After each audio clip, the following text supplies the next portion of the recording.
లేకపోతే ఇంకోటి ఇది పైకి మనం ఏమనుకున్నా బయటికి కనపడుతుంటే మాత్రం రిలాక్స్డ్ మోడ్లోనో లేకపోతే చూసి చూడనట్టుగా ఉందనో అనే ఒక ఫీలింగ్ అయితే ఉంది. ఇప్పుడు ఎవరు మీరు కదిలించినా ఎవరితో మీరు మాట్లాడినా ఇదే అభిప్రాయం. ఇప్పుడు గఫూర్ గారు మాట్లాడారు, ఇందాక సచిమూర్తి గారు మాట్లాడారు, నేను నా ఫీడ్బ్యాక్ కూడా చెప్పాను నేను ఒక చోటుకి వెళ్తే ఏమనిపించిందో. సో ఇలాంటి సిచ్యువేషన్లో నాకు ఒకటేనండి, ఇప్పుడు మీరు 50 మందినో 70 మందినో 100 మందినో బైండ్ వర్క్ వేసులు పెట్టింది ప్రభుత్వం అని అన్నారు.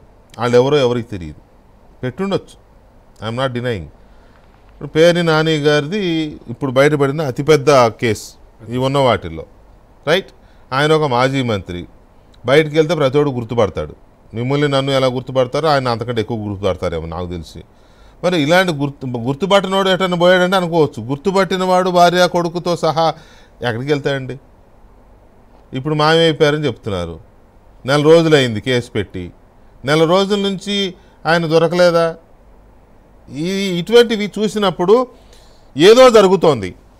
ఎవరో సిస్టంలోనే వాళ్ళకి కోఆపరేట్ చేస్తున్నారు, ఎవరో సిస్టంలోనే అధికారులని చేతులు కట్టేస్తున్నారు, లేదా గతంలో ఆ ప్రభుత్వంలో అదే సివిల్ సప్లైస్లో పనిచేసిన అధికారులే ఇప్పుడు కూడా అదే సివిల్ సప్లైస్లో ఉండి వాళ్ళకు సహకరిస్తున్నారు. ఇవి బయట జరుగుతున్న చర్చ. దీన్ని అరికట్టలేకపోతే, దీన్ని అడ్రస్ చేయలేకపోతే అనుమానాలుగానే ఉంటాయి.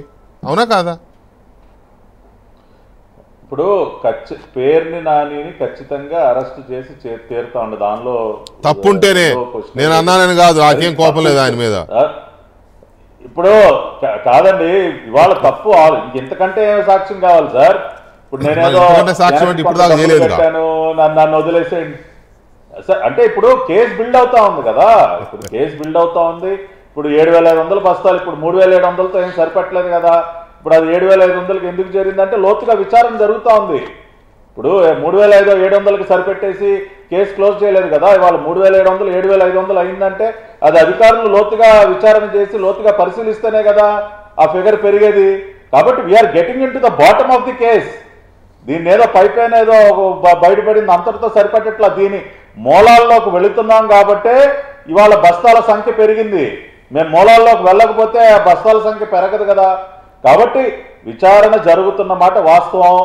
ఇవాళ సిట్ పైన కూడా కొన్ని అనుమానాలు వచ్చాయి కాబట్టి అక్కడ ఉన్నటువంటి అధికారులను కూడా మార్చేస్తా ఉన్నాం. మళ్ళీ ఫ్రెష్గా మళ్ళీ కొత్త టీం ఇంకా ఇంక్లూడింగ్ అదర్ డిపార్ట్మెంట్స్ని తీసుకుంటా ఉన్నాం. పేరుని నాని ఎక్కువ కాలం తప్పించుకుని తిరగలేడు. ఇవాళ దొంగలాగా తిరిగే బదులు, ప్రెస్ మీట్లు పెట్టి వాగే బదులు వచ్చి సరెండర్ అవ్వమనండి, ఏం తప్పు చేయకపోతే వచ్చి పోలీస్ స్టేషన్లో వచ్చి కూర్చోవచ్చు కదా.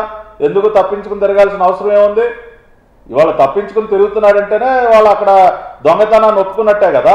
లేక జాయింట్ కలెక్టర్కే డైరెక్ట్గా లేఖ రాశాడు గోడౌన్లో బస్తాలు మాయమైపోయినాయని. వాళ్ళు ఒకటే చెప్తా ఉన్నాం వీకే గారు ఈ డిబేట్ ద్వారా, ఎవరికి ఎటువంటి అనుమానాలు అక్కర్లేదు.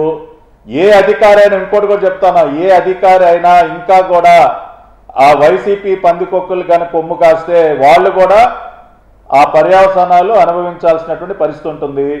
మా జిల్లా మంత్రి గారు ఇవాళ ఉదయం కూడా మా పార్టీ ముఖ్యమైనటువంటి స్ట్రాటజీ మీటింగ్లో కొల్లు రవీంద్ర గారు వీరందరూ దీనిపైన చాలా సీరియస్గా డిస్కస్ చేయడం జరిగింది. అధికారులు రాష్ట్ర డీజీపీ గారితో కానీ ఇతర ఉన్నతాధికారులతో కూడా కొల్లు రవీంద్ర గారు కూడా మాట్లాడారు.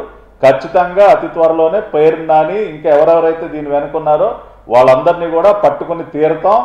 ఎక్కడా కూడా ఉపేక్షించేటటువంటి పరిస్థితి ఉండదు. కాకపోతే ఒకరోజు ఆలస్యం అయితే అయ్యి ఉండొచ్చు కానీ బట్ వాళ్ళందరినీ కూడా కేసులో బుక్ చేస్తారు. యాంపుల్ ఎవిడెన్స్ మేము కలెక్ట్ చేస్తా ఉన్నాం.